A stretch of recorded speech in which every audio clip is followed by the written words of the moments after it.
ॐ ब्रह्मदक्षयश्वी देवेशे भरद्वाजे पुनर्वसु हुताशिवेशि चरक प्रभृतिभ्यो नमो नमः।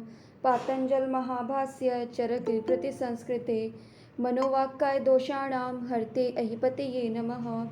सभी गुरुजनों और ऋषि मुनियों का वंदन करते हुए अपनी आज की सतत संहिता अध्ययन की कक्षा शुरू करेंगे। अपनी जो हमारी लास्ट कक्षा चल रही थी उसमें हमने सूत्र स्थान शुरू करा हुआ था और सूत्र स्थान का पहला अध्याय हम पढ़ रहे थे, दीर्घम जीविती अध्याय, जिसमें कि हमने स्टार्टिंग के कुछ श्लोक जो हैं वो देखे थे। और अभी हम रिसेंटली जो हम श्लोक देख रहे थे वो हम देख रहे थे श्लोक नंबर 24 त्रिसूत्र आयुर्वेद का। उससे पहले हमने ये देखा कि किस तरीके से तो हम श्लोक नंबर 24 देख रहे थे जिसमें हमने त्रिसूत्र आयुर्वेद के बारे में पढ़ा था। हेतु लिंग औषध ज्ञानम स्वस्थ आतुर परायणम त्रिसूत्रम शाश्वतम पुण्यम बहुदे यम पितामह। इसमें हेतुओं के बारे में कैसे विचार करना है वो हमने देखा था। सेकंड हम देख रहे थे लिंग यानी कि लक्षण के बारे में, और लक्षणों के बारे में देखते हुए ही हम लोगों ने स्टार्ट करा था हमारा चरक सूत्र का 20वां अध्याय यानी कि महारोग अध्याय। लास्ट कक्षा में हमने क्या करा था, वात के जो लक्षण हैं उनके बारे में अध्ययन करा था। आज हम देखेंगे चरक सूत्र 20वें अध्याय का श्लोक नंबर 15 जिसमें कि हमें पित्त के लक्षणों के बारे में बताया गया है। तो श्लोक नंबर 15 देखिएगा।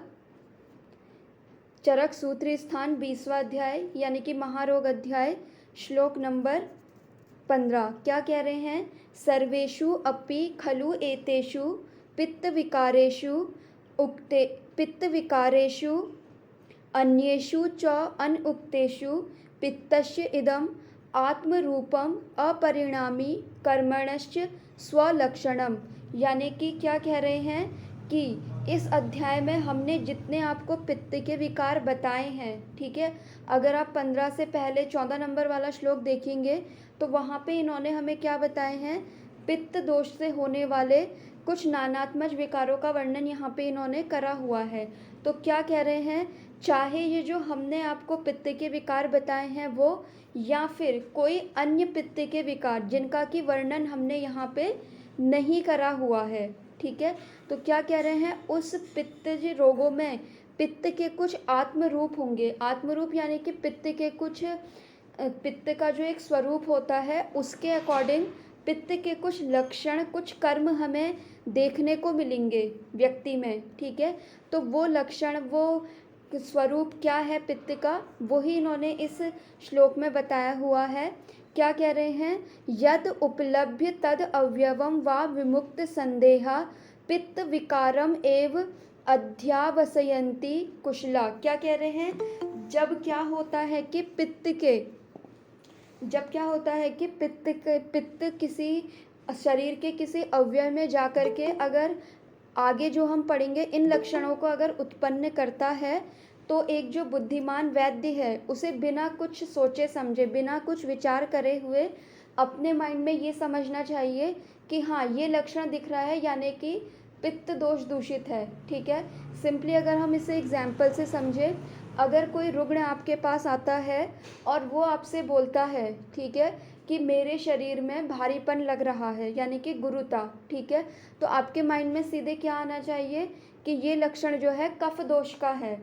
फिर दूसरा अगर हम बात करें पित्त दोष की, अगर किसी पेशेंट ने आकर के ये बोला कि मुझे पूरे शरीर में बहुत ज़्यादा गर्मी लग रही है, जलन हो रही है, तो यानी कि ये किस दोष को इंडिकेट कर रहा है, पित्त दोष को। इसी तरीके से अगर उसने ये बोला कि मेरा क्या हो रहा है कि मुझे अपने पैरों में सुन्नपन लग रहा है, हाथों में सुन्नपन लग रहा है यानी कि सुप्ति, तो यानी कि ये किसका लक्षण हमने पढ़ा था, वात दोष का, ठीक है।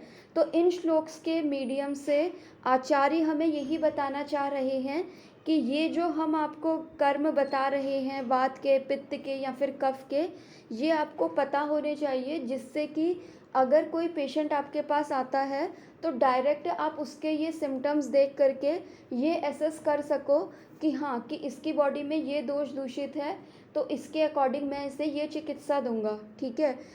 संहिताओं में बोला गया है ना कि जितने भी विकार होते हैं, जितनी भी व्याधियां होती हैं, उन सब का कारण क्या होते हैं? हमारे दोष होते हैं। ठीक है। अभी जैसे हम ज्वर की बात करें, रक्त पित्त की बात करें या फिर किसी अदर डिजीज़ की बात करें, बिना दोषों के इन्वॉल्वमेंट के कोई भी व्याधि नहीं होती है। इसीलिए दोषों के बारे में हमें जानकारी होना ज़रूरी है। तो उसी के ही रिगार्डिंग जो है हम ये वाले श्लोक्स देख रहे हैं। बाद में जब हम ये चैप्टर पढ़ेंगे, जब हम 20वें अध्याय में पढ़ेंगे, तो इस चैप्टर को और अच्छे से पढ़ेंगे। अभी जो है बस सुपरफिशियली देखेंगे। तो यहाँ पे क्या कह रहे हैं? तद्यथा औष्ण्यम तैक्ष्ण्यम द्रवत्वम अन अति स्नेहो वर्णश्च शुक्ल अरुण वर्जो गंधश्च विश्रो रसौ च कटुक अम्लो सरत्वम च पित्तस्य आत्मरूपाणि। यानी कि पित्त के जो आत्मरूप कहे गए हैं वो क्या कहे गए हैं? औष्ण्यम यानी कि उष्ण गुण वाला होगा, तीक्ष्ण गुण वाला होगा, ठीक है, द्रव गुण वाला होगा। अन अति स्नेहो यानी कि पित्त का गुण जो है वो स्निग्ध तो होगा, लेकिन बहुत ज़्यादा स्निग्ध गुण वाला ये नहीं होगा। ठीक है। फिर इसके अलावा उसके वर्ण की बात कर रहे हैं, तो क्या कह रहे हैं कि पित्त का वर्ण कैसा होगा? वर्णश्च शुक्ल अरुण वर्जो, यानी कि शुक्ल यानी कि श्वेत और अरुण वर्ण को छोड़ करके जितने भी वर्ण होते हैं, चाहे वो हरित वर्ण हो, नील वर्ण हो, वो सारे वर्ण किसके कहे जाएंगे? पित्त दोष के कहे जाएंगे। अब मान लीजिए आपके पास कोई पेशेंट आया और वो ये बोलता है कि वो आपको अपनी बॉडी का कोई पार्ट दिखाता है और वहाँ पे जो कलर आपको देखने को मिल रहा है वो आपको मिलता है पीत वर्ण देखने को मिलता है, या फिर नील वर्ण देखने को मिलता है, या फिर हरिद्र वर्ण देखने को मिलता है। तो उस वर्ण को देख करके ही आपको क्या समझ जाना है कि पित्त दोष की दृष्टि हुई है। ठीक है। फिर बात करते हैं गंध की। तो गंध में क्या कह रहे हैं? पित्त वाले की गंध कैसी रहेगी? गंधश्च विश्रो, विश्रगंधी यानी कि एक तरीके से जो सड़े हुए मांस की जो गंध आती है उसे बोलते हैं हम विश्रगंधी। ठीक है। तो ये सारी चीज़ें हमें कहाँ काम में आती हैं? अगर आप लोगों ने सुश्रुत पढ़ी होगी तो सुश्रुत में व्रण वाला चैप्टर भी आपने ज़रूर पढ़ा होगा। ठीक है। और उस व्रण वाले चैप्टर में आपने देखा होगा कि व्रण को उन्होंने कैसे डिफाइन करा है, वातज पित्तज कफज ऐसे करके डिफाइन करा है। और फिर उसमें उन्होंने उसका वर्ण बताया है कि आप वर्ण देख करके आइडेंटिफाई करोगे कि व्रण जो है वातज है। उसकी गंध देख करके आप पहचानोगे कि जो व्रण हुआ है वो वातज है, पित्तज है या कफज है। फिर उसके बाद उससे जो श्राव निकल रहा है वो कैसा है, उससे आप पहचानोगे कि वो जो व्रण है वो वातज है, पित्तज है, कफज है। ठीक है। तो इसीलिए हमें वात पित्त कफ इनके ये जो आत्म रूप बताए गए हैं, कर्म बताए गए हैं, ये हमें बाय हार्ट पता होने चाहिए। मान लीजिए आपके पास कोई पेशेंट आया अपना व्रण लेकर के, आपने उसका कलर देखा, कलर उसका क्या था कि थोड़ा हरिद्र वर्ण का था वो। ठीक है। मतलब शुक्ल और अरुण वर्ण का ना हो करके हरिद्र वर्ण का था, तो सीधे आपके दिमाग में क्या आया? पित्त दोष। फिर उसके बाद आपने उसकी स्मेल देखी, ठीक है, तो उसमें से विश्रगंध आ रही थी, तो उससे भी आपने क्या आइडेंटिफाई कर लिया कि ये पित्तज व्रण है। तो आप उसकी चिकित्सा भी उसी दोष के अकॉर्डिंग करोगे। इसी तरीके से मान लीजिए कोई व्यक्ति आपके पास आया और उसका व्रण जो है वो अरुण वर्ण का है। ठीक है। तो अरुण वर्ण हमने पढ़ा था कि किसके लिए होता है? वात दोष के लिए होता है। इसके अलावा अगर उस व्रण में वहाँ पे कुछ हमें रूखापन देखने को मिलेगा, कुछ ड्राइनेस मिलेगी, तो उससे हमें एक और आइडिया क्या मिल गया कि ये व्रण जो है वो वातज है। ठीक है। तो इस तरीके से हमें क्या करना है कि इनको आइडेंटिफाई करना है। अब बात आती है रस की, तो रस के लिए क्या कह रहे हैं कि पित्त का जो रस होता है वो क्या होता है, कटुक अम्लो, कटु या फिर अम्ल रस वाला होता है। ठीक है, फिर क्या कह रहे हैं, एक इसका गुण क्या होता है, सरत्वम च पित्त आत्मरूपाणी, यानी कि ये सरगुण वाला होगा। अब क्या कह रहे हैं, एवं विधत्वाच पित्तस्य कर्मणः स्वलक्षणम इदमस्य भवति तम तम शरीर अवयवम आविशतः तद्यथा। क्या कह रहे हैं, अपने इन कर्मों के कारण, अपने इस आत्म स्वरूप के कारण, ठीक है, अपने इस कर्म के कारण ये पित्त जब किसी शरीर के किसी अवयव में जाकर के स्थित होता है, तो उस शरीर के अवयव में जाकर के ये क्या क्या लक्षण उत्पन्न करेगा, तो ये क्या उत्पन्न करेगा, दाह, औष्ण्य, पाक, श्वेद, क्लेद, कोथ, कंडू, श्राव, राग। ठीक है, यथा स्वयं च गंध वर्ण रस अभिनिवर्तनम पित्तस्य कर्मणि, यानी कि क्या कह रहे हैं कि अगर पित्त दूषित हुआ है किसी का, तो क्या होगा कि उसमें आपको क्या सिम्टम देखने को मिलेगा, एक तो दाह मिलेगा, उष्णता मिलेगी, उष्णता यानी कि टेम्परेचर उसका थोड़ा सा बढ़ा हुआ मिलेगा, पाक यानी कि पाक मिलेगा, पाक में आपको गुद पाक मिल सकता है, मुख पाक मिल सकता है। ठीक है, मुख पाक में भी जैसे आपने देखा होगा कि कई पेशेंट्स क्या बोलते हैं कि बार बार हमारे मुंह में छाले आते हैं, या फिर कुछ पेशेंट कहेंगे कि बार बार उनके एनल रीजन में क्या होता है, फिशर होता है, या फिर गुदा में पाक होता है।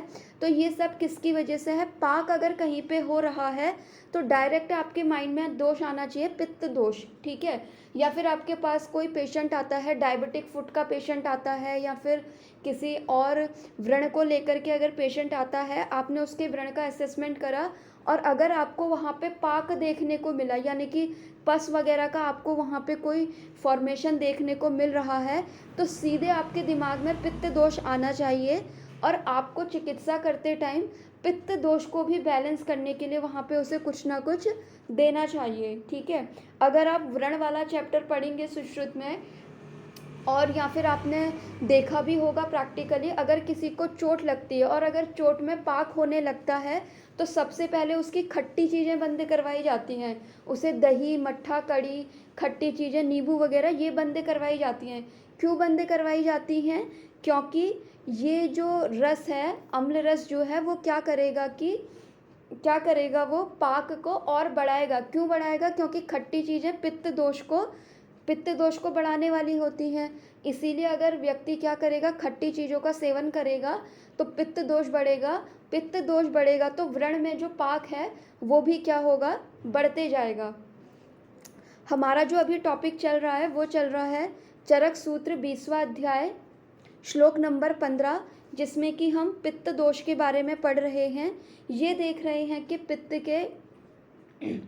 के क्या क्या गुण होते हैं, और अगर पित्त प्रकोपित हो जाता है तो वो शरीर के विभिन्न अवयवों में जा कर के क्या क्या लक्षण क्रिएट करेगा, जिसमें कि हमने ये देखा कि पित्त जो होता है, पित्त का उष्ण गुण होता है, तीक्ष्ण होता है, द्रव गुण वाला होता है, अन्य अति स्निग्ध गुण वाला होता है, और उसका जो वर्ण होता है वो शुक्ल और अरुण वर्ण को छोड़ करके बाकी जितने भी वर्ण हैं वो पित्त दोष के ही वर्ण होते हैं। फिर अगर गंध की बात करें तो पित्त दोष की जो गंध होती है वो विश्रगंधी होती है। अब आप ये देखिए कि अगर आपके पास कोई फीमेल पेशेंट आती है और वो ये बोलती है कि मेरा जो मेंस्ट्रुअल ब्लड है उससे बिल्कुल सड़े हुए मुर्दे के समान या फिर सड़े हुए मांस के समान स्मेल आती है, तो डायरेक्ट आपका दिमाग कहाँ जाना चाहिए, पित्त दोष के ऊपर।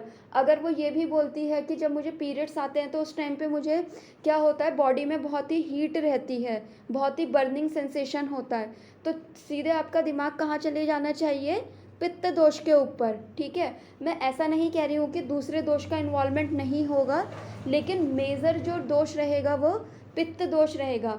इसी तरीके से अगर हम देखें श्लोक नंबर 15 में ही सबसे पहले उन्होंने क्या सिम्टम बताया, दाह मिलेगा, उष्णता मिलेगी यानी कि ताप की वृद्धि मिलेगी, पाक यानी कि कहीं पे अगर पाक हो रहा है तो उसका भी रीज़न क्या है, हमारा पित्त दोष। फिर इन्होंने क्या बताया, श्वेद। अब देखिए आपके ओपीडी में कई बार ऐसे पेशेंट भी आए होंगे या कई बार आपके रिलेटिव्स ऐसे रहे होंगे जो कि ये बोलते होंगे कि हमें ना पसीना बहुत ज़्यादा आता है। और पसीना उन्हें कहाँ पे ज़्यादा आ रहा होगा, या तो सिर्फ हाथों में आ रहा होगा या फिर सिर्फ पैरों में आ रहा होगा। ठीक है, कई बार ऐसी कंडीशन होती है कि पर्टिकुलर बॉडी के किसी एक पार्ट में आता है, जैसे कि कुछ लोग ये कंप्लेन करते हैं कि पूरी बॉडी में तो पसीना उतना नहीं आता है लेकिन हाथों में बहुत ज़्यादा पसीना आता है।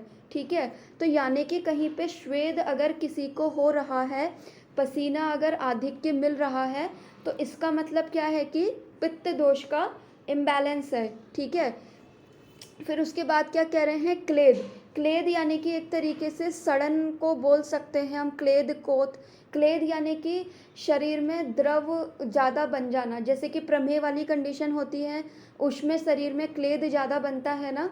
तो आपको क्या करना है, अगर आपके पास प्रमेह का कोई रोगी आ रहा है तो आपको उसके सिर्फ कफ दोष के ऊपर नहीं जाना है कि प्रमेह तो जो है कि कफ दोष वाला होता है, तो चलो इसका कफ दोष से रिलेटेड इसका हेतु बंद करवा देते हैं। दूसरा आपको क्या करना है कि पित्त दोष से रिलेटेड भी अगर वो कोई हेतु सेवन कर रहा है तो आपको वो भी बंद करवाने हैं।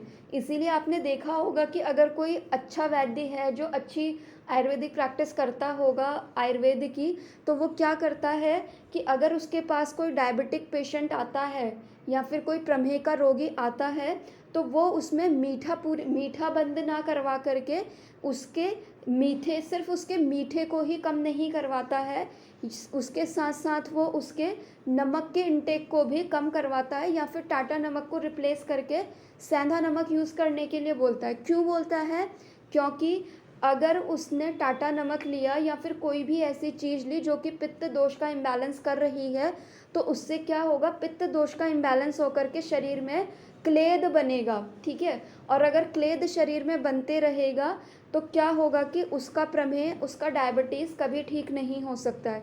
इसी तरीके से जो कुष्ठ वाली कंडीशन होती है उसमें भी क्या होता है कि शरीर में क्लेद जो होता है वो ज़्यादा बनने लगता है। ठीक है, तो इसीलिए क्या है कि क्लेद ज़्यादा ना बने, इसके लिए हमें क्या करना है, पित्तज अगर कोई रोगी हेतु ले का सेवन कर रहा है पित्त दोष को बढ़ाने वाले, तो उसके उस हेतु को हमें क्या करना है, बंद करना है। अब क्या कह रहे हैं, कोथ। कोथ बोलते हैं एक तरीके से जो गैंग्रीनस वाली कंडीशन होती है उसको सिंपली हम कोथ बोल देते हैं। इसके अलावा अगर कहीं पे कोई व्रण हुआ और उसमें सड़न हो गई तो उसको भी हम क्या बोलते हैं, कोथ बोलते हैं। ठीक है, तो कोथ अगर कहीं पे मिल रहा है, गैंग्रीनस कंडीशन मिल रही है या फिर कोई व्रण हुआ और उसमें क्या होने लगा कि वो सड़न होने लगी उसमें, तो उसको भी आपको क्या देखना है कि पित्त दोष का इम्बैलेंस है। इसके अलावा कंडू। ठीक है, अब देखिए कंडू। कंडू जैसे ही हमारे अगर कोई पेशेंट कंडू कोई कंप्लेन लेकर के आता है तो सीधे हमारे दिमाग में क्या आता है, कफ दोष। ठीक है, लेकिन अगर आपने चरक सूत्र का 20वें अध्याय का 15वें नंबर का श्लोक पढ़ा होगा तो कंडू लेकर के अगर कोई व्यक्ति आएगा तो आप उसके पित्त दोष का भी विचार वहाँ पे ज़रूर करोगे, बजाय इसके कि आप सिर्फ कफ दोष का ही विचार करो। ठीक है, तो कंडू जो ये लक्षण आया है वो किसके लिए उसमें आया है, पित्त दोष के उसमें भी आया हुआ है। इसीलिए आप देखते होंगे कि जैसे कि अगर हम रीनल फेलियर के केसेस देखें, ठीक है, रीनल फेलियर के केसेस अगर आपने देखे होंगे, जब पेशेंट का क्या होता है, यूरिया बढ़ने लगता है, यूरिक एसिड बढ़ने लगता है, क्रिएटिनिन बढ़ने लगता है, तो पेशेंट को ईचिंग होना स्टार्ट हो जाती है। ठीक है, कंडू उसे होना स्टार्ट हो जाती है। और आप देख रहे होंगे कि पेशेंट कफज वाले कोई भी हेतु सेवन नहीं कर रहा होता है, लेकिन अगर जब आप उसकी डीप हिस्ट्री ले रहे होते हो तो वो कहीं ना कहीं पित्त दोष को इम्बैलेंस करने वाले आहार विहार का सेवन वो कर रहा होता है। इसीलिए जो सीकेडी के पेशेंट्स होते हैं उसमें भी हमें ये सारी चीज़ें ध्यान में रखनी होती है कि हम सिर्फ ये ना सोचें कि इसकी बॉडी में यूरिया बढ़ा है इस वजह से इसको ईचिंग हो रही है। यूरिया बढ़ना भी एक कारण है ईचिंग होने का, लेकिन हमें ये देखना है कि वो पित्त दोष को इम्बैलेंस करने वाली कोई चीज़ें तो नहीं ले रहा है, क्योंकि जितनी भी एलोपैथिक ड्रग्स होती हैं वो इनडायरेक्टली कहीं ना कहीं हमारे पित्त दोष को ही ज़्यादा दूषित करने का काम करती हैं। ठीक है, तो कंडू अगर कहीं भी कोई पेशेंट आगे से लेकर के आता है तो कंडू में आपको सिर्फ कफ का विचार नहीं करना है, कंडू में आपको वात का विचार पित्त का विचार भी करना है। फिर क्या कह रहे हैं, श्राव, अगर कहीं से कोई सिक्रीशन हो रहा है, श्राव हो रहा है, मान लीजिए किसी को कोई चोट लगी और चोट लगने के बाद वहाँ से क्या हुआ कि डिफरेंट डिफरेंट तरीके के श्राव होने लगे, ठीक है। कहीं पे कोई वाइट हो रहा है, कहीं पे डिफरेंट कलर का श्राव हो रहा है, तो ये श्राव जो है वो कौन कराएगा, पित्त दोष करवाता है। जैसे आपने देखा भी होगा, कुष्ठ जब हम पढ़ते हैं और कुष्ठ में क्या होता है कि कोई पेशेंट आता है, बोलता है कि मुझे ये एलर्जी हो रही है, और हम पूछते हैं कि जब इसमें खुजली करते हो तो कुछ स्राव निकलता है कि नहीं निकलता है। तो कुछ पेशेंट क्या कहते हैं कि जब हम इचिंग करते हैं, खुजा लेते हैं, तो कुछ वाइट वाइट सा डिस्चार्ज होता है। कुछ क्या कहते हैं, थोड़ा बहुत लिटिल बिट अमाउंट में ब्लड आता है। यानी कि जो स्राव कराता है वो कौन कराता है, हमारा पित्त दोष करा रहा है। फिर राग, राग यानी कि क्या, रेडनेस लेकर के जो आएगा वो कौन होगा, पित्त दोष होगा, ठीक है। इसीलिए आप देखना कि जब आप ज्वर भी पढ़ रहे होगे ना, तो ज्वर में भी जहाँ कहीं भी पित्त दोष का इन्वॉल्वमेंट आ रहा होगा, तो वहाँ पे भी जो रेडनेस, यानी कि जो रेडनेस लेकर के आ रहा होगा वो पित्त दोष ही ला रहा होगा, ठीक है। फिर क्या कह रहे हैं, यथा स्वयं च गंध वर्ण रस अभिनिवर्तनम, क्या कह रहे हैं कि अगर पित्त के जैसे ही गंध वर्ण हो या फिर रस हो, तो इसको देख करके हमें क्या समझना चाहिए कि ये पित्त विकार है, ठीक है। मान लीजिए कोई पेशेंट आपके पास आता है और आकर के बोलता है कि डॉक्टर साहब मुझे ना बहुत ज़्यादा ईचिंग हो रही है, ठीक है। ईचिंग हो रही है उसने बोला, आपने क्या करा कि उससे पूछा, अच्छा ईचिंग से अलावा और क्या हो रहा है। उसने बोला कि ईचिंग के अलावा क्या होता है कि जब मैं खुजाता हूँ तो यहाँ पे रेडनेस हो जाती है। और फिर आपने पूछा अच्छा और क्या होता है, फिर उसने कहा कि जब मैं इसमें खुजा लेता हूँ तो उससे कुछ वाइट वाइट सा डिस्चार्ज भी निकलता है, पानी पानी सा, ठीक है। तो 3 चीज़ें आ गए पित्त से रिलेटेड, कंडू हो गई, श्राव हो गया, राग आ गया, ठीक है। तो अगर आपने चरक सूत्र 20वां अध्याय पढ़ा है और श्लोक नंबर 15 पढ़ा है, तो कंडू, श्राव, राग, इन 3 चीज़ों को देख करके आपके माइंड में आ जाना चाहिए कि जरूर इसने पित्त दोष को दूषित करने वाले कोई हेतु लिए हुए हैं। पेशेंट ने आपको लक्षण बता दिए, अब आपने उससे उसकी डेली रूटीन पूछना स्टार्ट करा। तो जैसे ही आपने उससे डेली रूटीन पूछा तो उसने क्या कहा कि मैं कड़ी खाता हूँ, दही का इंटेक करता हूँ। फिर उसने कहा कि मैं नींबू पानी लेता हूँ। उसने कहा कि मैं नॉनवेज खाता हूँ, मैं मिर्च बहुत ज़्यादा खाता हूँ, ठीक है, मैं स्पाइसी बाहर का जो फास्ट फूड होता है वो लेता हूँ। तो डायरेक्टली आपको उसके हेतु भी क्या मिल गए, जो कि पित्त दोष का इम्बैलेंस करने वाले थे।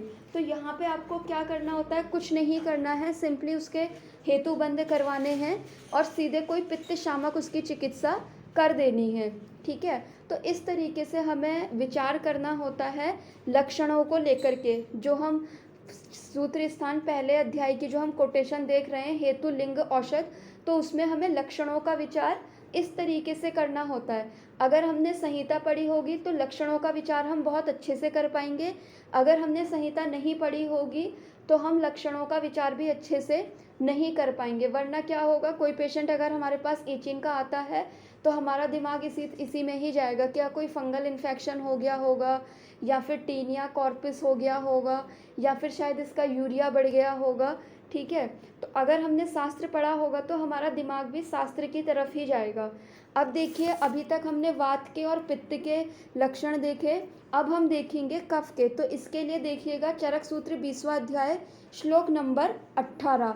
तो क्या कह रहे हैं, सर्वेषु अपि खलु एतेषु श्लेष्म विकारेषु उक्तेषु अन्येषु च अनुक्तेषु श्लेष्मणा इदम आत्मरूपम अपरिणामी कर्मणश्च स्वलक्षणं यत् उपलभ्य तद अवयवं वा विमुक्त संदेहा श्लेष्म विकारम एव अवध्यासवयन्ति कुशला। यानी कि क्या कह रहे हैं कि हमारे संहिताओं में जितने भी श्लेष्म विकारों का वर्णन करा वो, या फिर उनसे अन्य जितने भी अनुक्त श्लेष्मा विकार हैं वो, उनके ये आत्मरूप होते हैं। और ये आत्मरूप यानी कि ये फिर बॉडी के डिफरेंट ऑर्गन्स में जा कर के, डिफरेंट अवयव्स में जा कर के क्या करते हैं कि अपने कुछ लक्षण उत्पन्न करते हैं। और इन लक्षणों को देख करके कुशल वैद्य को क्या करना चाहिए, बिना किसी संदेह के ये सोचना चाहिए कि ये श्लेष्म विकार है, और श्लेष्म विकार समझ के ही उसकी चिकित्सा कर देनी चाहिए। अब ये कफ दोष के क्या क्या ये जो कर्म है वो क्या क्या हैं, तो क्या कह रहे हैं, तद्यता, स्नेह, सैत्य, शौकल्य, गौरव, गौरव, माधुर्य, स्थैर्य, पैच्छिल्यम, मात्सर्यानि, श्लेष्मणः, आत्मरूपाणि। यानी कि क्या कह रहे हैं कि क्या कह रहे हैं, स्नेहपन, यानी कि अगर कहीं पे स्निग्धता है तो वो किस दोष की वजह से है, कफ दोष की वजह से। मान लीजिए आपके पास कोई पेशेंट आता है और वो अपना कोई व्रण लेकर के आए या फिर अपनी स्किन से रिलेटेड कोई प्रॉब्लम लेकर के आ रहा है और आपने उसका स्किन का वो पैच देखा और उसमें क्या है कि स्निग्धता है, ठीक है, बहुत ज़्यादा स्निग्धता है, तो सीधे आपका दिमाग कहाँ जाना चाहिए, कफ दोष में। फिर क्या कह रहे हैं, शीतपन, अगर उसकी बॉडी के पार्ट्स जो है वो ठंडे हो रहे हैं तो आपका विचार कहाँ जाना चाहिए, वात में और कफ में। क्योंकि अगर आपको परसों वाली क्लास होगी, याद होगी, तो उसमें हमने देखा था कि शीत ये जो गुण है ये वात का भी होता है, ठीक है। तो आपको ये याद रखना है कि शीत जो है वो वात का भी है, पित्त का भी है। और हम ये कैसे डिसाइड करेंगे कि वात की वजह से शीतता आ रही है या फिर कफ की वजह से, वो हम करेंगे हिस्ट्री टेकिंग से। अगर हमने हिस्ट्री टेकिंग करते हुए हमें पेशेंट के हेतु वात दोष को दूषित करने वाले मिल रहे हैं तो इसका मतलब ये है कि जो शीतता आ रही है वो वात दोष की वजह से आ रही है। अगर कफ दोष के हेतु मिल रहे हैं तो शीतता जो है वो कफ दोष की वजह से आ रही है। फिर इसके अलावा श्वेतपन, यानी कि अगर श्वेतपन आ रहा है बॉडी में कहीं भी तो वो उसका कारण क्या है, कफ दोष। फिर अगर भारीपन हो रहा है यानी कि गुरुता आ रही है, उसका कारण क्या है, कफ दोष। अगर पेशेंट आपके पास आकर के कह रहा है कि मेरे मुंह का स्वाद जो है वो मीठा हो रहा है, ठीक है, स्वाद जो है मीठा लग रहा है, तो सीधे आपका दिमाग कहाँ जाना चाहिए, कफ दोष पे, ठीक है। तो ये आपको अपनी प्रैक्टिस में उतारना पड़ेगा कि जब पेशेंट आपके पास आए तो आप उससे ये क्वेश्चनिंग करें कि जब आप सुबह सो करके उठते हो तो आपके मुंह का स्वाद कैसा रहता है। कुछ पेशेंट होते हैं जो बोलते हैं कि मुंह का स्वाद क्या रहता है, नॉर्मल रहता है। कुछ बोलते हैं कि मुंह का स्वाद कुछ कड़वा कड़वा सा रहता है, ठीक है। कुछ बोलते हैं कि बेस्वाद रहता है, कुछ बोलते हैं कि मीठा मीठा सा रहता है। तो उससे आपका असेसमेंट होगा। अगर वो बोल रहा है कि मुंह का स्वाद मीठा रहता है तो यानी कि डायरेक्ट दिमाग में क्या आना चाहिए, कफ दोष। अगर वो बोलता है कि कड़वा होता है, खट्टा खट्टा सा रहता है, तो क्या आना चाहिए, पित्त दोष, ठीक है। अगर वो बोलता है कि बेस्वाद रहता है, कुछ भी सेंसेशन नहीं रहता है, तो आना चाहिए वात दोष। अगर कहता है कि नहीं नॉर्मल रहता है तो यानी कि क्या है कि कोई भी कंडीशन नहीं है ऐसी, ठीक है। फिर उसके बाद क्या कह रहे हैं, स्थिरता जो लेकर के आता है वो कल आता है, कफ दोष आता है।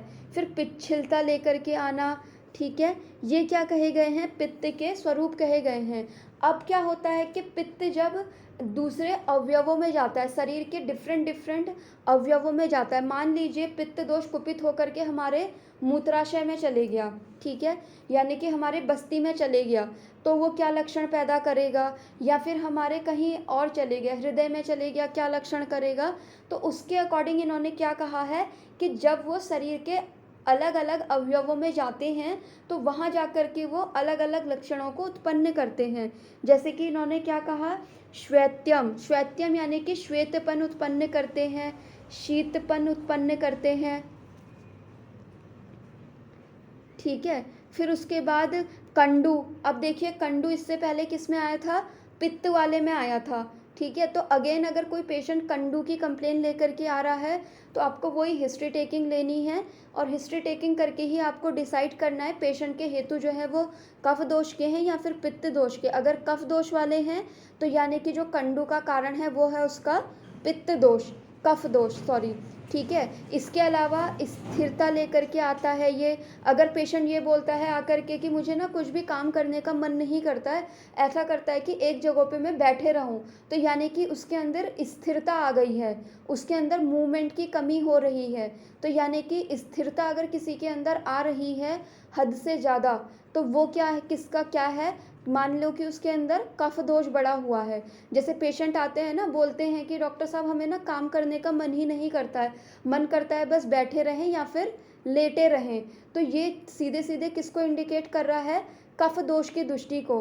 और आपने देखा भी होगा कि जो प्रमेह की संप्राप्ति बनती है, उसमें भी क्या है, आश्च सुखम स्वप्न सुखम, यानी कि पेशेंट की बॉडी में कफ दोष जब बढ़ना स्टार्ट हो जाता है, यानी कि प्रमेह की संप्राप्ति डेवलप जब होने वाली है, तो पेशेंट को क्या कहेगा, बैठे रहने का मन करेगा, सोए रहने का मन करेगा, मतलब उसे सेडेंट्री लाइफ स्टाइल जीने का मन करेगा। ठीक है, तो अगर इस तरीके की पेशेंट कंप्लेन लेकर के आ रहा है कि डॉक्टर साहब बॉडी में ना बिल्कुल भी एक्टिवनेस नहीं है, सुबह सोचता तो बहुत हूँ कि सुबह उठ करके जिम के लिए जाऊँगा, मॉर्निंग वॉक के लिए जाऊँगा, योगा क्लास के लिए जाऊँगा, लेकिन सुबह उठा ही नहीं जाता है, मन ही नहीं करता है जाने का, बैठे रहने का, लेटे रहने का मन करता है, तो सीधे सीधे आपको समझ जाना है कि स्थिर गुण उसकी बॉडी में बढ़ रहा है, यानी कि कफ दोष कहीं ना कहीं बढ़ रहा है।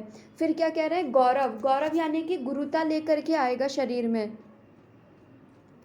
ठीक है, गुरुता लेकर के आएगा। फिर क्या करेगा, इसमें भी आया है कि क्लेद को उत्पन्न करेगा।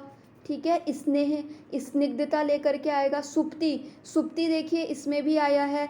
अब देखिए कुछ सिम्टम्स ऐसे हैं जो वात में भी आए हैं, कफ में भी आए हैं। जैसे सुप्ति, सुप्ति जो हमने पढ़ा था वो वात में भी आया था और यहाँ हमारे कफ दोष में भी आया है। ठीक है, तो हमें ये कैसे जानना है कि वात की वजह से हो रहा है कि कफ की वजह से, तो अगेन वही हिस्ट्री टेकिंग हमारी बहुत मैटर करती है। आपने देखा भी होगा कि एक अच्छा क्लिनिशियन या फिर अच्छा डॉक्टर उसी को ही माना जाता है जिसको अच्छी हिस्ट्री टेकिंग करना आता है, वो रिपोर्ट्स के ऊपर डिपेंड नहीं करता है। ठीक है, फिर इसके बाद क्लेद, अगेन देखिए क्लेद जो है वो पित्त में भी मिला हमें, कफ में भी मिला। ठीक है, तो जितनी भी स्किन डिसऑर्डर होते हैं, यानी कि कुष्ठ हो गया, प्रमेह हो गया, इसमें हमें क्या करना है, पेशेंट को सिर्फ कफज कफज हेतुओं को ही बंद नहीं करवाना है, पित्तज हेतुओं को भी साथ साथ में हमें बंद करवाना है, क्योंकि क्लेद जो है वो पित्त का भी लक्षण है और कफ का भी लक्षण है। ठीक है, फिर क्या कह रहे हैं, उपदेह बंध माधुर्य चिर कारित्वानी, यानी कि क्या कह रहे हैं, उसके जो शरीर है उसमें मल अनुलिप्त रहेगा। ठीक है, मल अनुलिप्त रहेगा, यानी कि आपने देखा होगा कि कुछ लोगों को कफ बहुत ज़्यादा बनता है या फिर किसी लोगों को ईयर वैक्स बहुत ज़्यादा बनता है। ठीक है, तो उसमें हमें देखना है कि कहीं कफ दोष की दृष्टि तो नहीं है। ठीक है, फिर क्या कह रहे हैं, माधुर्यम, यानी कि मीठापन रहेगा। ठीक है, मीठापन रहेगा उसको, यानी कि उसकी जो यूरिन होगी वो भी मधुरता लिए हुए हो सकती है। हो सकता है पेशेंट ये बोले कि डॉक्टर साहब मैं जब यूरिन पास आउट करने जाता हूँ ना, तो वहाँ पे क्या होता है, थोड़े टाइम के बाद ही चींटियाँ आकर के लगना स्टार्ट हो जाती हैं। ठीक है, फिर क्या कह रहे हैं, चिरकारित्वानी, चिरकारित्वानी यानी कि क्या, कि चिरकारित्वानी यानी कि क्या, कोई भी डिजीज़ अगर लंबे टाइम तक बने रह रही है तो उसके पीछे एक कारण हो सकता है हमारा कफ दोष। ठीक है, अब देखिए अगर आप इसकी टीका देखेंगे इस वाले श्लोक की, तो यहाँ पे इन्होंने हमें श्लेष्मा की वजह से जो सुप्ति होती है और वात दोष की वजह से जो सुप्ति होती है उसको इन्होंने डिफ्रेंशिएट करके बताया है। एक तो देखिए क्या है कि एक तो हम हेतुओं से पता लगाएंगे, दूसरा इन्होंने क्या बताया है, टीका की 1 2 3 4 चौथी लाइन पे देखिएगा, श्लेष्म कर्मशु सुप्ति निष्क्रियत्वेन वाते तो स्पर्श अज्ञानेन, यानी कि क्या कह रहे हैं, अगर श्लेष्मा की वजह से कहीं पे सुप्ति हो रही है तो वहाँ पे क्या होगी, निष्क्रियता हो जाएगी, यानी कि उस बॉडी पार्ट की निष्क्रियता हो जाएगी, यानी कि वो एक्टिव नहीं रहेगा। और अगर वात की वजह से कहीं पे सुप्ति आ रही है तो वहाँ पे क्या होगा, टच का सेंसेशन जो है वो लॉस हो जाएगा। ठीक है, तो इस तरीके से आपको समझना है कि वात की वजह से जो सुप्ति होगी उसमें क्या मिलेगा, स्पर्श अज्ञान मिलेगा। ठीक है, यानी कि आप पेशेंट को ऐसे टच करके देखोगे तो वो कोई भी रिफ्लेक्स नहीं देगा। आपने देखा भी होगा जितने भी शाटिका वाले पेशेंट होते हैं या फिर बैक पेन वाले पेशेंट होते हैं, उसमें हम एक टेस्ट करते हैं ना, जिसमें कि हम उसका वो देखते हैं कि वो रिफ्लेक्स उसका आ रहा है कि नहीं आ रहा है। तो हम क्या करते हैं, नॉर्मल की लेते हैं या फिर फिंगर से ही उस पर टच करके देखते हैं उसके पैर के तलवों में, और अगर रिफ्लेक्स मिल रहा होता है तो उससे भी हम एक आइडिया लगाते हैं। तो आप ये देखिए कि वो वाला टेस्ट आप यहाँ पे भी अप्लाई कर सकते हैं जब आपके पास कोई बैक पेन का पेशेंट आता है और पेशेंट आकर के क्या कहेगा, डॉक्टर साहब मेरे हाथ पैरों में ना सुन्नपन है, ठीक है, तो आप सिंपली क्या करोगे कि वो जो रिफ्लेक्स वाला टेस्ट हम करते हैं एलोपैथ में, वो आप करके देखोगे। अगर क्या है कि वो रिफ्लेक्स टेस्ट आपको नहीं मिल रहा है, यानी कि स्पर्श अज्ञान मिल रहा है, तो आपको किसकी चिकित्सा करनी है, वात की। अगर वहाँ पे क्या है कि स्पर्श ज्ञान तो हो रहा है लेकिन निष्क्रियता मिल रही है, यानी कि वो क्या कर रहा है कि बॉडी पार्ट्स को प्रॉपरली मूव नहीं करा पा रहा है, तो आपको वहाँ पे श्लेष्मा की चिकित्सा करनी है, ठीक है। तो इस तरीके से हमने क्या करा कि वात, पित्त और कफ, इनके हमने लक्षण देखे। अब जो हम अपना बेसिक श्लोक पढ़ रहे थे सूत्र स्थान पहले अध्याय का, तो वो क्या था, हेतु लिंग औषध ज्ञानम स्वस्थ आतुर परायणम त्रिसूत्रम शाश्वतम पुण्यम बुबुधे यम पितामह।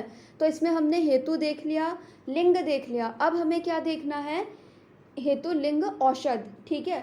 अब देखिए औषध की अगर बात करें तो औषध में क्या आ जाता है, हमारी चूर्ण आ जाती है, वटी आ जाती है, ठीक है, कोई द्रव्य आ जाता है, या फिर हम जो स्नेहन, स्वेदन, ये जो डिफरेंट टाइप की हम चिकित्सा करते हैं वो आ जाते हैं। तो अगेन औषध के लिए आप फिर से देखिएगा सूत्र स्थान के 20वें अध्याय का ही सबसे पहले हम वात की चिकित्सा का वात के लिए औषध देखेंगे। तो सूत्र स्थान 20वां अध्याय श्लोक नंबर 13, ठीक है। श्लोक नंबर 12 में हमने देखा था कि वात की वजह से क्या क्या लक्षण होते हैं, जैसे श्रंश होता है, भ्रंश होता है, व्यास होता है, संग होता है, इन सब की पर्टिकुलर की मीनिंग हम ऑलरेडी देख चुके हैं। तो अब हम देखेंगे श्लोक नंबर 13।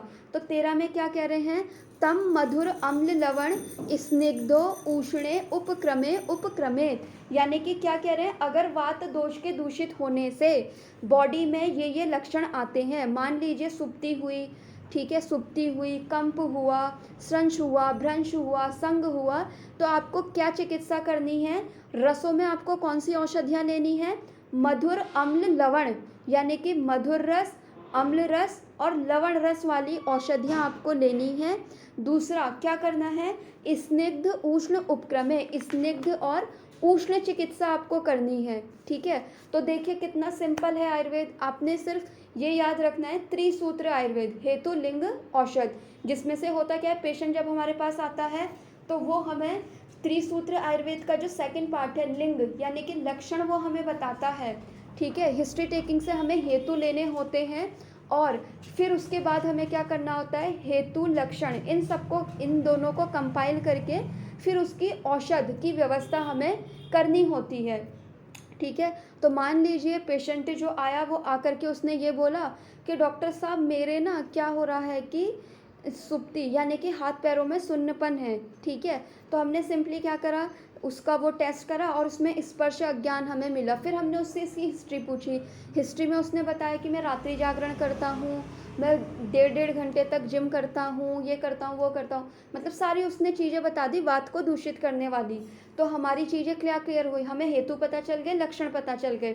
अब हमारा तीसरा पॉइंट क्या आया, औषध का। तो औषध में हम क्या करेंगे, पेशेंट की शरीर की अवस्था को देखते हुए, ठीक है, मात्रा, काल, इन सब का विचार करते हुए मधुर, अम्ल, लवण, स्निग्ध और उष्ण, इनसे हमें क्या करनी है, उसकी चिकित्सा करनी है। फिर क्या कह रहे हैं, स्नेह, स्वेद, आस्थापन, अनुवासन, नस्तः, कर्म, भोजन, अभ्यंग,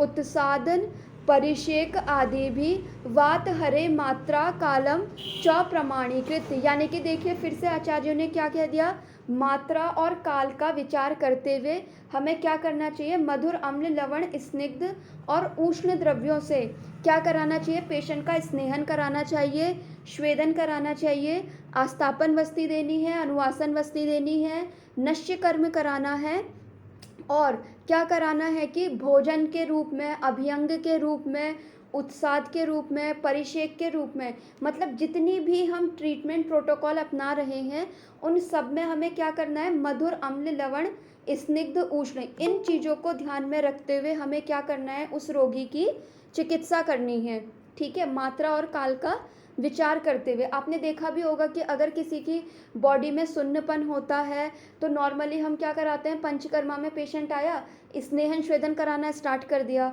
स्नेहन स्वेदन जैसे ही कराते हैं उसको उसमें रिलीफ मिलना भी स्टार्ट हो जाता है, ठीक है। तो वो रिलीफ इसलिए मिलता है क्योंकि शास्त्रों में वो चीज़ ऑलरेडी वर्णित है, ठीक है। आचार्यों ने बहुत साल पहले उसके ऊपर रिसर्च करके सारी चीज़ें लिख के दे दी है, बस हमें आज के टाइम के अकॉर्डिंग पेशेंट को एसेस करना आना चाहिए कि क्या कंडीशन है, और पेशेंट को हम तभी एसेस कर पाएंगे जब हमने शास्त्र पढ़ा होगा।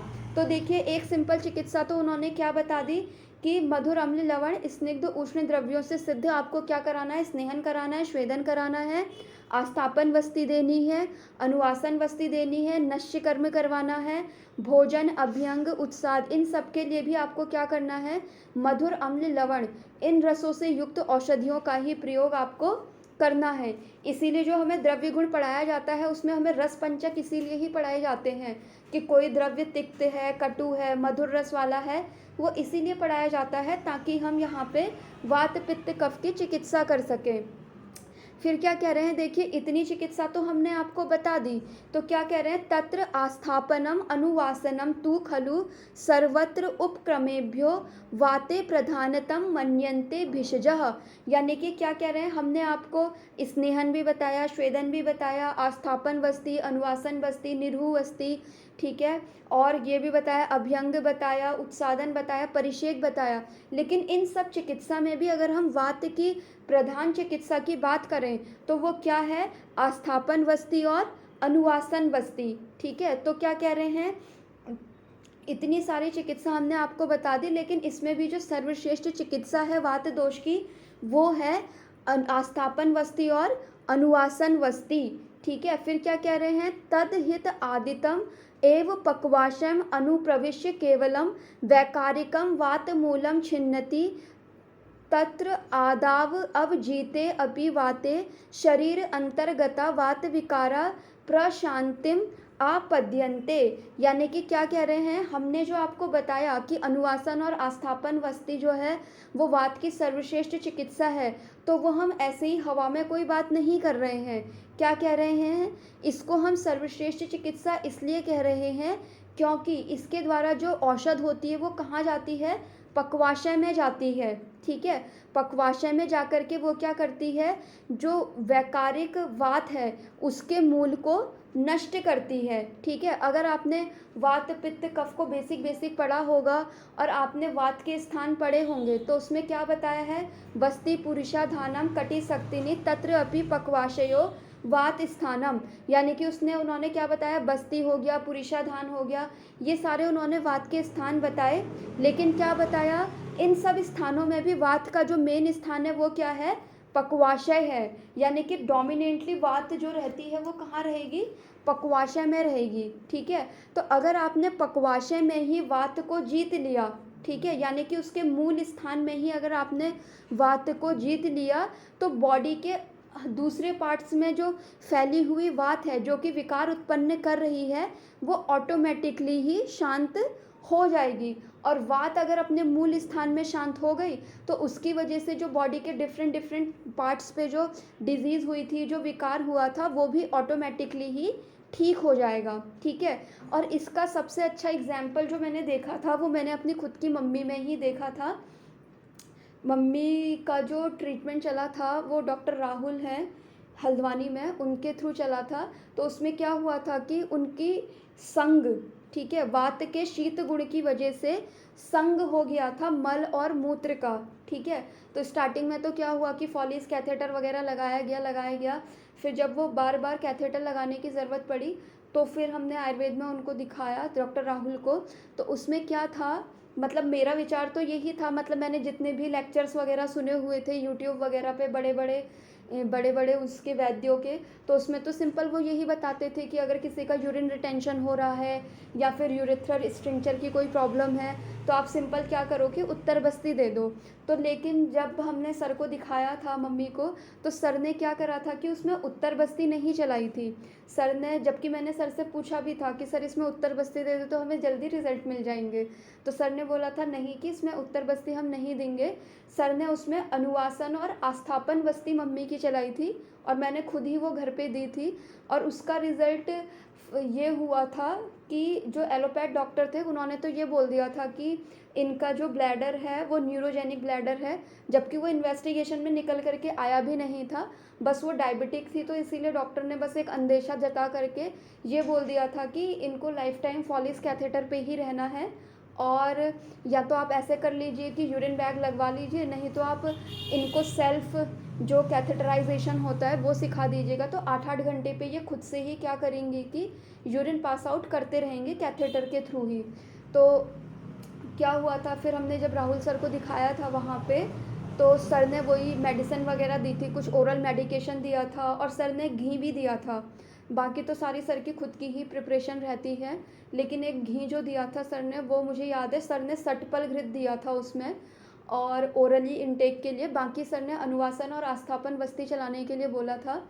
और इसका रिज़ल्ट ये हुआ है कि टचवुड की अभी तक मम्मी को कैथेटर लगाने की हमें ज़रूरत पड़ी नहीं है, जबकि एलोपैथ का जो यूरोलॉजिस्ट था उसने बोल दिया था कि लाइफ टाइम इन्हें कैथेटर पे ही रहना है। तो ये था कि आयुर्वेद का इस तरीके से भी आपको रिज़ल्ट देखने को मिल सकते हैं। बस ये है कि आपका निदान प्रॉपर होना चाहिए। और जैसे मैं बात कर रही थी कि हमने इस केस में उत्तर बस्ती नहीं दी थी, तो मैंने जब सर से डिस्कस भी करा था तो सर ने कहा था कि देखो, सर ने मुझे यही वाली चीज़ें बताई थी कि यही वाली चीज़ बताई थी कि बस्ती, ये वात का जो मूल स्थान क्या है वो पक्वाशय है, और हम एनल रूट से जो बस्ती देंगे उन्हें अनुवासन और आस्थापन बस्ती, वो क्या होगी कि डायरेक्ट पक्वाशय में जा कर के एक्ट करेगी। और पक्वाशय में अगर हमने वात को कंट्रोल कर लिया तो बस्ती में, बाकी की पूरी ऑल ओवर बॉडी में जो वात फैली हुई है, बाकी की ऑल ओवर बॉडी में जो वात फैली हुई है वो ऑटोमेटिकली ही शांत हो जाएगी। ठीक है, और हुआ भी ऐसा ही। तो हमें ऐसा नहीं करना है कि जो बड़े बड़े वैद्य अपने लेक्चर्स में आकर के बोल देते हैं कि हाँ ये केस है तो आप उत्तर बस्ती कर लीजिए, इनफर्टिलिटी का कोई केस है तो आप उत्तर बस्ती कर लीजिए। हमें उनके लेक्चर्स को सुनना है, उनसे इंस्पिरेशन लेनी है, लेकिन उनको एज इट इज़ वैसे ही फॉलो नहीं करना है। ठीक है, क्योंकि देखिए, अगर मैंने भी उन्हीं लेक्चर्स को विचार में रख के मम्मी को अगर खुद से ही उत्तर बस्ती दे दी होती, वो तो ये था कि मुझे उत्तर बस्ती देनी नहीं आती थी इसलिए मैंने नहीं दी थी। इवन ये था कि मैंने सर से डिस्कस करा था कि सर मैं किसी एलोपैथ वाला जो नर्सिंग स्टाफ होता है उसे बुला करके उत्तर बस्ती एक बार ट्राई कर लूँ क्या। तो सर ने स्ट्रिक्टली मना करा था कि नहीं, बिल्कुल नहीं देनी है। तो हमने उन्हें वही अनुवासन और आस्थापन बस्ती चलाई थी, और उसी से ही उनकी जो डिज़ीज़ जो थी वो सही हो गई है। और अभी ये कंडीशन है कि उन्हें कैथेटर की तो ज़रूरत नहीं पड़ी, लेकिन ये है कि यूरिन को होल्ड करने में उन्हें प्रॉब्लम आती है, यूरिन इनकॉन्टिनेंस उनमें थोड़ा बहुत देखने को मिलता है। तो उसके लिए क्या है कि डायपर वो यूज़ करती हैं। तो डायपर का भी यूज़ ये था कि पहले वो 2 दिन में ही पूरे जो डायपर का जो पैकेट आता था वो ख़त्म कर दे रही थी, लेकिन अभी अगेन मैंने उनका एक बस्त्यांड करके एक घृत आता है साउथ वाली कंपनी का ही, वो मैं बाद में ग्रुप में शेयर कर दूँगी, क्योंकि ये रिकॉर्डिंग जो है यूट्यूब पे जाती है तो किसी ने अगर सेल्फ मेडिकेशन कर लिया, तो इसीलिए मैं यहाँ पे वो घृत प्रॉपर्ली बता नहीं रही हूँ। तो दोनों घृत चले थे मम्मी के, वो दोनों ही घृत मैं आप लोग को बता दूँगी। तो उसका रिज़ल्ट मतलब इतना अच्छा रहा है कि अब उनका जो डायपर जो यूज़ हो रहा था, मतलब कि पहले वो 2 दिन में ही 10 पीसेस का आता है जो डायपर, वो ख़त्म कर दे रही थी। अब उनके वो डायपर जो हैं वो भी ज़्यादा चलने लगे, यानी कि उनकी जो यूरिन इनकॉन्टिनेंस की प्रॉब्लम थी वो भी धीरे धीरे करके अब कम होने लगी है। ठीक है, और ये है कि मेरी मम्मी ओल्ड एज हैं तो वो परहेज़ वगैरह इतना ज़्यादा कुछ करती हैं नहीं, और ये है कि वो मेडिसिन्स भी खाने में बहुत आनाकानी करती हैं। उन्होंने सर की मेडिसिन्स खाने में भी मतलब बहुत ही आनाकानी करी थी। स्टार्टिंग में तो उन्होंने खाई थी जब उन्हें प्रॉब्लम हो रही थी, लेकिन धीरे धीरे करके उन्होंने मेडिसिन्स भी प्रॉपर्ली लेना अवॉइड कर दिया था। लेकिन फिर भी ये था कि आयुर्वेद में इतनी पावर है कि कोई इस तरीके से भी मेडिसिन्स लेता है तो भी उसकी बीमारी ठीक हो जाती है। तो आप ये सोचिए कि अगर आपका कोई पेशेंट बहुत अच्छे से मेडिकेशन लेगा तो उसकी डिज़ीज़ तो बहुत अच्छे से ठीक हो जाएगी। बस करना हमें क्या है कि एज़ अ वैद्य हमें पेशेंट को सही गाइड करना है, और सही गाइड हम उसे तभी कर पाएंगे जब हमारा शास्त्र पे अच्छी पकड़ होगी। और शास्त्र पे अच्छी पकड़ का सबसे अच्छा सलूशन यही है कि जितना हो सके आप संहिता अध्ययन करते रहें, क्योंकि जितना अध्ययन करेंगे उतना ही हमें अपनी कमियों का पता चलते रहेगा। क्योंकि अगर मैंने भी संहिता अध्ययन नहीं करा होता तो मुझे भी पता थोड़ा ना चलता कि सर ने क्यों मुझे उत्तर बस्ती देने के लिए मना करा, क्यों सर ने अनुवासन और आस्थापन बस्ती पे ही सर अड़े रहे।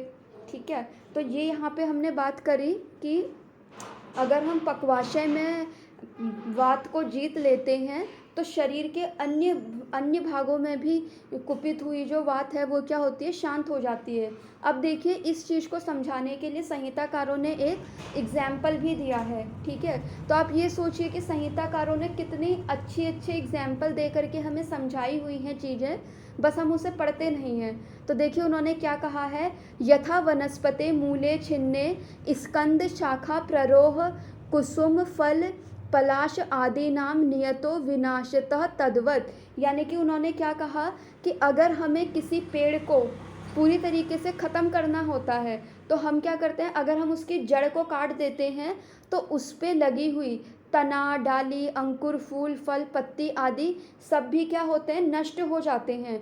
तो इसी तरीके से अगर हमें वात को उसके मूल स्थान पे यानी कि पक्वाशय पे अगर हमने उसे नष्ट कर दिया तो बॉडी के डिफरेंट डिफरेंट पार्ट्स में फैली हुई जो वात है वो ऑटोमेटिकली शांत हो जाएगी। बजाय इसके कि हम कमर दर्द हो रहा है तो कटिवस्ती दे दें। ठीक है, कटिवस्ती हम लोकल बस्तियां हम दे सकते हैं, लेकिन अगर आप सिर्फ कटिवस्ती देते रहे, आपने आस्थापन या फिर अनुवासन वस्ती प्लान नहीं करी तो आपको आपके पेशेंट में रिजल्ट नहीं मिलेगा। इसीलिए आपने देखा भी होगा जितने भी शाटिका के या फिर कटिशूल के जो पेशेंट होते हैं उनमें कटिवस्ती तो चलती ही है, साथ में आस्थापन और अनुवासन वस्ती भी चलती ही है।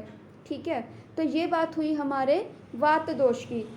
अब इसके बाद देखिएगा इसी अध्याय का श्लोक नंबर 16, जिसमें कि उन्होंने पित्त दोष की चिकित्सा बताई है। तो पित्त दोष के लिए क्या कह रहे हैं, तम मधुर तिक्त कषाय शीते उपक्रमे उपक्रमेत। यानी कि मधुर, तिक्त और कषाय रस वाली औषधियों से और शीत गुण वाली औषधियों से हमें क्या कराना है, स्नेहन कराना है, विरेचन कराना है, प्रदेह परिषेक अभ्यंग आदि भी पित्त हरे मात्रा कालम च प्रमाणीकृत। अब आप ये देखिए कि जब पित्त की चिकित्सा वो बता रहे हैं तो यहाँ पे उन्होंने स्वेदन नहीं बताया, यहाँ पे उन्होंने बस्ती नहीं बताई।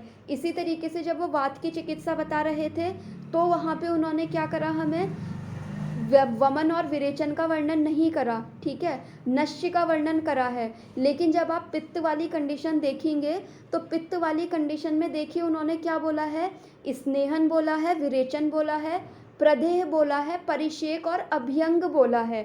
ठीक है, यहाँ पे उन्होंने नश्य भी नहीं बोला है। ठीक है, इसीलिए आपने देखा होगा कि अगर आपके पास अम्ल पित्त का कोई पेशेंट आता है तो आप उसको नश्य थोड़ा ना करवाते हो, आप उसे विरेचन प्लान करते हो ना, उसका विरेचन या फिर वमन देख करके कि ऊर्ध्वगत अम्ल पित्त है या फिर अधोगत अम्ल पित्त है। तो आप ये सोचिए कि अगर आपने सूत्र स्थान पढ़ा तो आपके ये जो सिद्धांत हैं, तो ये जो है ना जो हम अभी पढ़ रहे हैं ये चिकित्सा के एक तरीके से सिद्धांत हैं। फिर व्याधि चाहे कैसी भी आए, ठीक है। अब जैसे कि कई लोगों की आपकी ये क्वेरी भी हो सकती है कि अगर पित्त वाली व्याधियों में नश्य नहीं देना है तो फिर हम जब किसी के बाल सफ़ेद होते हैं या फिर हेयर फॉल हो रहा होता है तो फिर हम नश्य क्यों देते हैं। तो वहाँ पे हम नश्य इसलिए देते हैं क्योंकि वहाँ पे जब आप खालित्य की, पालित्य की, इन सब की आप संप्राप्ति पढ़ोगे तो वहाँ पे उन्होंने क्या बोला है कि पित्त के साथ साथ वात दोष भी दूषित होता है।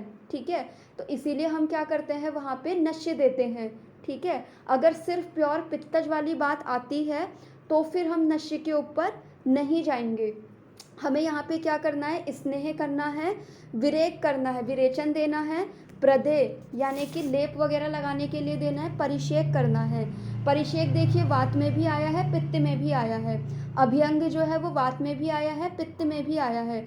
अब आप ये देखिए कि अभ्यंग जो है वात और पित्त दोनों में आया है, तो हम क्या करते हैं, संधिवात अगर किसी को होता है तो भी हम उसे अभ्यंग करने के लिए बोलते हैं। किसी को वात रक्त होता है तो भी हम उसे पिंड तेल से अभ्यंग करने के लिए बोलते हैं। ठीक है, तो हो गई ना सिद्धांतों वाली बात फिट वहाँ डिजीज़ में जा कर के। ठीक है, तो इसीलिए आपको क्या करना है कि सिद्धांतों के ऊपर बहुत ज़्यादा फोकस करना है, यानी कि सूत्र स्थान आप जितनी बार पढ़ें उतना कम है। ठीक है, फिर क्या कह रहे हैं, पित्त हरे मात्रा कालम च प्रमाणीकृत। अब आप ये देखिए कि बार बार आचार्य मात्रा और काल इसकी बात करते हैं, तो हमें मात्रा और काल का विचार हमेशा करना है औषध देते समय। फिर देखिए, जैसे उन्होंने वात में बताया था कि आस्थापन और अनुवासन जो है वो सभी उपक्रमों में श्रेष्ठ है वात के लिए, उसी तरीके से पित्त के लिए क्या कह रहे हैं, विरेचनम तु सर्व उपक्रमेभ्यो पित्ते प्रधानतमम मन्यते भिषजा। यानी कि विरेचन जो है वो क्या है कि पित्त की चिकित्सा सभी उपक्रमों में श्रेष्ठ कही गई है। ठीक है, क्या कह रहे हैं, तदहित आदितम एवं आमाशयम अनुप्रविश्य केवलम वैकारिकम पित्त मूलम अपकर्षति तत्र अवजिते पित्ते शरीर अंतर्गता पित्त विकारा प्रशांतिम आपद्यन्ते। यानी कि क्या कह रहे हैं, जब हम विरेचन देते हैं तो विरेचन देने से क्या होता है कि पित्त का जो मेन स्थान है वहाँ पे क्या होता है कि पित्त का शमन होता है और शरीर अंतर्गत जो पित्त के विकार होते हैं वो भी शांत हो जाते हैं। और इसके लिए यहाँ पे उन्होंने हमें क्या एग्जाम्पल दिया, यथा अग्नौ व्यो प्रोड़े केवलम अग्निग्रहम शीति भवति तद्वत। यानी कि क्या कह रहे हैं कि जिस तरीके से क्या होता है कि अगर किसी अग्नि से तप्त ग्रह में अग्नि को बुझा देने पर वह संपूर्ण ग्रह ही स्वयं शीतल हो जाता है, उसी तरीके से विरेचन के द्वारा क्या होता है, पित्त अपने मूल स्थान में शांत हो जाता है और दूसरे पार्ट्स में जाकर के भी शांति वो कर देता है। मान लीजिए कोई पेशेंट आपके पास आ रहा है कि मुझे हाथ पैरों में बहुत जलन होती है, तो सिंपल आप उसे एक विरेचन दे दीजिए अपना मतलब कि पेशेंट की कंडीशन देखते हुए, तो उसको क्या हो जाएगा, रिलीफ मिल जाएगा। ठीक है, अब इसी तरीके से हम कफ की चिकित्सा देखेंगे। तो कफ की चिकित्सा में क्या बताया है, तम कटु तिक्त कषाय तीक्ष्णो उष्ण उपक्रमेत। यानी कि कटु तिक्त कषाय तीक्ष्ण और उष्ण गुणों से इसकी क्या करनी चाहिए, चिकित्सा करनी चाहिए। इसमें देखिए स्नेहन करने के लिए नहीं बोला। क्यों नहीं बोला, क्योंकि कफ का खुद का ही गुण क्या होता है कि वो स्निग्धता लेकर के आता है, और अगर आप चिकित्सा में भी स्नेहन कर देंगे तो क्या होगा, तो कफ तो और ज़्यादा दूषित हो जाएगा। ठीक है, तो ये क्या है, सिद्धांत है हमारे। तो इसमें क्या कह रहे हैं, श्वेद करने के लिए बोल रहे हैं, वमन करने के लिए बोल रहे हैं, सिरो विरेचन व्यायाम आदि भी। अब देखिए, वात वाले में नश्य करने के लिए बोला और इधर कफ वाले में नश्य करने के लिए बोल दिया। ठीक है, सिरो विरेचन। फिर क्या कह रहे हैं, व्यायाम आदि भी। अब देखिए, वात और पित्त वाले के लिए तो क्या बोला कि आपको अभ्यंग करना है, और कफ वाले के लिए क्या बोल दिया, व्यायाम आदि भी श्लेष्म हरे। यानी कि व्यायाम तो आपको कफ वाली कंडीशन में करवाना ही है पेशेंट से। ठीक है, फिर क्या कह रहे हैं, और मात्रा काल इन सबको प्रमाण से देखते हुए, ठीक है, वमनम तु सर्व उपक्रमेभ्यो श्लेष्मणि प्रधानतमम मन्यन्ते भिषजा। क्या कह रहे हैं, जिस तरीके से वात के लिए बस्ती, पित्त के लिए विरेचन है, उसी तरीके से ले कफ के लिए चिकित्सा है वो क्या है, वमन बताई है। ठीक है, क्यों, क्योंकि क्या होगा, वो आमाशय में जा कर के क्या करेगा कि वहाँ के कफ को दूर कर देगा मूल में ही, और अगर मूल में ही दोष का नाश कर दिया तो क्या होगा कि शरीर के अन्य भागों में फैला हुआ कफ भी शांत हो जाएगा। अब इसके लिए भी उन्होंने एक हमें उदाहरण दिया, तो उन्होंने उसमें क्या कहा कि जिस प्रकार खेत की क्यारी का बांध टूट जाने पर सारा जल बाहर निकल जाता है, जिससे जल के सेचन करने के बाद उत्पन्न होने वाला धान, जौ, साठी आदि अन्न सूख जाते हैं, उसी प्रकार जल स्वरूप विकृत कफ निकल जाने से उससे पलित पुष्ट होने वाले रोग जो होते हैं वो स्वयं ही शांत हो जाते हैं। तो इस तरीके से हमने हमारा जो सूत्र स्थान का सूत्र था, हेतु लिंग औषध ज्ञानम स्वस्थ आतुर परायणम त्रिसूत्रम शाश्वतम पुण्यम यम बुबुदे पितामह, ये वाली जो हमारी कोटेशन थी, इसको आज हमने पूरा कंप्लीट करा है। अब देखिए, स्वस्थ आतुर परायणम यानी कि स्वस्थ व्यक्ति के लिए और आतुर व्यक्ति के लिए, दोनों के लिए ही उत्तम मार्ग बता रहा है ये त्रिसूत्र आयुर्वेद। अब स्वस्थ व्यक्ति में आपको कैसे यूज़ करना है, आतुर व्यक्ति में कैसे यूज़ करना है, ये आपकी युक्ति के ऊपर है। ठीक है, मान लीजिए आपके पास कोई पेशेंट आता है इन द सेंस कि आपने देखा पेशेंट का स्वभाव जो है वो, पेशेंट की बॉडी की फिज़िक जो है वो वात वाली है, आपने उसकी डिज़ीज़ तो ठीक कर दी। डिज़ीज़ ठीक करने के बाद आपको क्या करना है, उसको क्या-क्या चीज़ें गाइड करनी है। एक तो आपको बोलना है कि आपको डेली अभ्यंग करना है। क्यों करना है? क्योंकि उसकी बॉडी वात डोमिनेटिंग है, प्रकृति से ही, ठीक है? इसके अलावा आपको उसको क्या बोलना है कि आपको अपनी डाइट में मधुर रस को से इंक्लूड करना है। इसी तरीके से अगर कफ डोमिनेटिंग बॉडी वाला पेशेंट अगर आपके पास आता है अपनी डिज़ीज़ लेकर के, पहले आपको उसकी डिज़ीज़ ठीक करनी है, फिर उसके बाद आपको स्वस्थ वृत्ति की दृष्टि से उसे ये सारी चीज़ें बतानी हैं कि आपको व्यायाम करना है, आपको अपने खाने में कटु, तिक्त, कषाय इन रसों से युक्त कोई ना कोई चीज़ ज़रूर लेनी चाहिए, ठीक है? तो इस तरीके से हमें इन त्रिसूत्र आयुर्वेद को स्वस्थ व्यक्ति में और आतुर व्यक्ति में, दोनों में ही यूज़ करना होता है। तो आज की क्लास को यहीं पे ही एंड करेंगे। अगर किसी की कोई क्वेरी है तो वो पूछ सकता है, वरना फिर ग्रुप में मैसेज कर दीजिएगा। एक चीज पूछनी थी डॉक्टर भावना। हाँ मैम। ये जो आपने बताया था ना कि क्लेद जो पित्त का लक्षण बताया था, इसको डिफरेंशिएट कैसे करेंगे? कफ में भी क्लेद होता है? मैम उसको ना हम ऐसे डिफरेंशिएट करेंगे पेशेंट की हिस्ट्री लेकर के। अगर पेशेंट की हिस्ट्री में हमें मिल रहा है कि वो पित्त को दूषित करने वाली चीज़ें ले रहा है, तो यानी कि पित्त दोष की वजह से उसकी श्वेद की प्रवृत्ति हो रही है। और अगर वो कफ को दूषित करने वाली चीज़ें ले रहा है, तो यानी कि कफ की वजह से उसका श्वेद उत्पत्ति ज़्यादा हो रही है। तो इस तरीके से हम हिस्ट्री लेकर के और उसके हेतु कौन से हैं, हेतु कौन से दोष को कुपित करने वाले हैं, उसके अकॉर्डिंग डिफरेंशिएट करेंगे।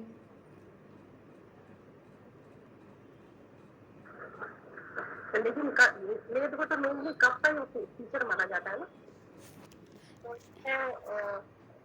खाली क्लेद से लेंगे या कुछ और भी इसमें कर लेंगे? मैम आप क्या क्वेश्चन पूछ रहे हो?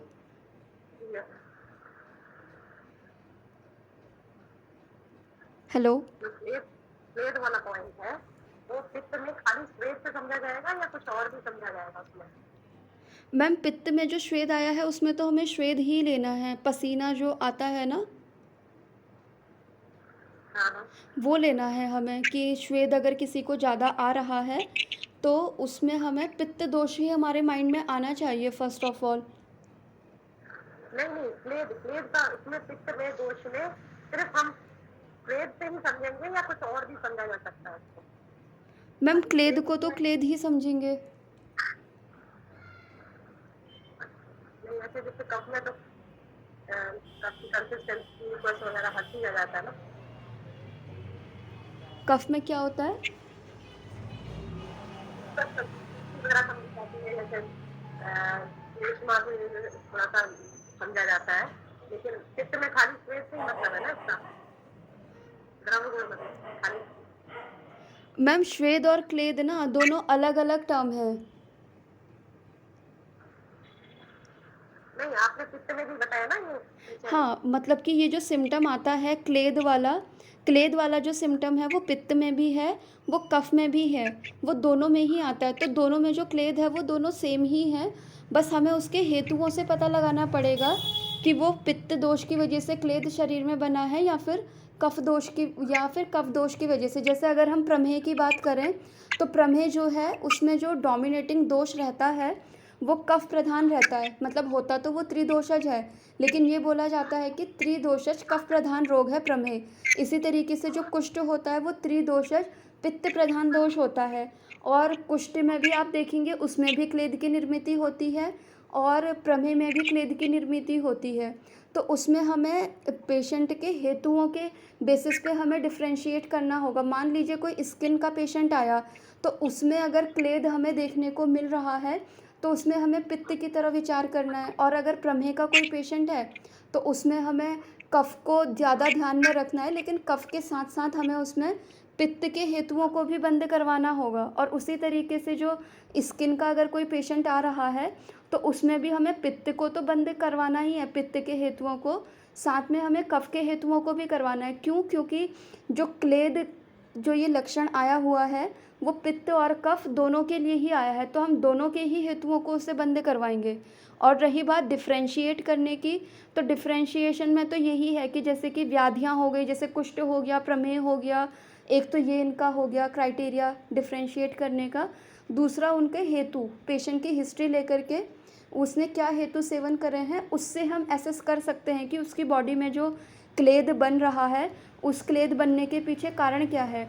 मान लीजिए आपके पास प्रमेह का कोई पेशेंट आता है और उसकी बॉडी में क्लेद बन रहा है, मतलब कि क्लेद वाले सिम्टम्स हमें देखने को मिल रहे हैं, लेकिन वो उसके जो हेतु हैं, हेतुओं में उसके कोई भी कफ के हेतु नहीं मिल रहे हैं, हमें हेतु मिल रहे हैं पित्त के।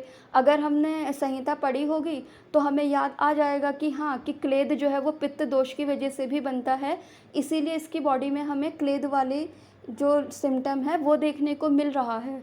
तो इस तरीके से हम इसमें डिफ्रेंशिएट कर सकते हैं। ठीक है, ओके, थैंक यू। ठीक है मैम, थैंक यू।